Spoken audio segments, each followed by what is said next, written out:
and welcome to my vlog to Mr. Kilabot. And shout out to all my followers, to all my viewers, to all my friends. And thank you. So tomorrow is magpapamilyon na ako kay baby. So unang-una sa lahat, nagpapasalamat ko ako sa inyo. And lalo na po doon at sa USA natin. Ronald Manarang. And maraming salamat po sa pag-ibig niyo po sa kay baby.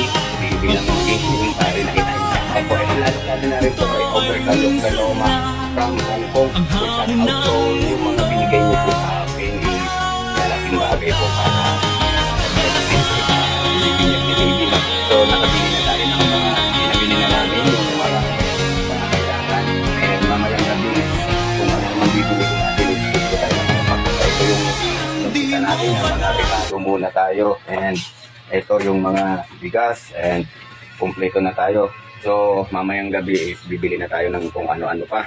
So tulad po niyan, ayan, kumpleto na rin po ang ating mga kung anong kakailanganin sa mga bisita. So shout out to all my kumpare and kumari ko sa ating mga kagawad dyan, and shout out and to all my friends. So sa mga sumusuporta kay Mr. Kilabot, nagpapasalamat ako. So dito lang po ang venue mga guys, ang kung saan nakatira si Mr. Kilabot. So wala tayong budget na pang sosyalan. Yung mukha ko naman is mukha namang socialist, nahihiya naman ako. So dito lang tayo sa sa bahay. So, ayan, yung malawak na espinita ay sasakupin natin. So, lahat ng mga bisita ko is papaupuin ko dyan mga guys. Kung saan yan, inaayos yan. So, nag-a-arrange na sa kung saan magbe-venue si Mr. Kilabot. No? So, yung baby ko is, ayun, karga na ng nanay. So, mapapansin nyo mga guys, ito na. And maraming mga kapatid na tumutulong sa atin na inaayos na po yung venue ni baby. So, dito natin ina-arrange na.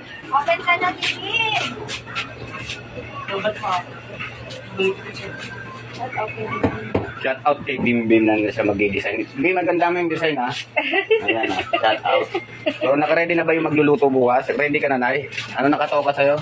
Ayan, siya magluluto. Ano? Ayan, pata. Ano pa? Sasarapan mo luto na yan para sa mga special ano natin yung at saka ninang. So nandito tayo mga guys. Shout out ulit kay Ronald Manarang and kay Aubrey Coloma and to all my followers, to all my friends, and lalo sa mga kapatid ko. So sa mga tumutulong sa ating bahay. No? So malawak naman ito mga guys na ano ko isang pahaba. Isasakupin natin, isasaraduan ulit natin doon tulad ng birthday ni baby. So tomorrow is kita-kita tayo mga kumpare at kumari. And shout out sa pamangkin ko na may kulangos pa. So ayan, so yung parang tanga. Ang pogi talaga ng tito mo, no? Ayan. So shout out to all my friends and to all my followers. So yung mga nakasabit ngayon is tatanggalin ko yung bukas mga guys. Is mamaya pala tuloy na. So ayan, thank you po. So kita-kits tayo bukas mga kumpare at kumari. So sa dami nyo, kasi hindi ko na bukas ko na lahat isa shout out. So thank you po. So yun ang baby ko. Hey! Papa! So, may nagbabantay. Ayan. Tama siya ngayon. Targa siya ni Ate Bimbim niya. Maraming magbubuhat sa kanya bukas. So, ayan mga guys. And thank you. It's time to check. Is nagpasilita lang tayo ng venue, no? So, baluarte kasi ito ni Mr. Kilabot. Ipasaya yan na to. So, kita-kits. So, tomorrow. And thank you po ulit sa inyong lahat. So, maraming thanks po. So, makikiraan po ako, ma'am. And Mayura. So, ayan, yung pusa. So, thank you. So, yan, ready to all my lulutuin na. And ngayon, is magpapatabas din tayo ng buhok mamaya para maging pogi naman ako.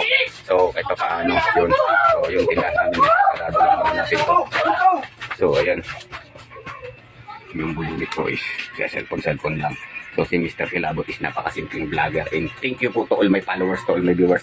Tomorrow is kita-kits tayo mga kumpare. So thank you so much and maraming salamat. So ayan, sobrang haggard natin is nag-clearing tayo hanggang sa kusina, hanggang dito. Is ganun pa rin ang bahay. Hindi lang pinagbago. So sa labas talaga pinaganda namin para sa mga bisita. So kahit pa paano is papasalamat ako sa pagtanggap na magiging ninang ng aking anak. So, kita-kits and sana happy to my Cristiano or to baby and happy and mamukhang papupunod na ito yung simbahan dahil sa dami kong piluhang ninong at saka ninang. No? So, thank you. So, maraming salamat sa pagtanggap. And thank you po ulit. Shout out ulit kay Aubrey Coloma and kay Ronaldo Manarang. Shout out. Thank you.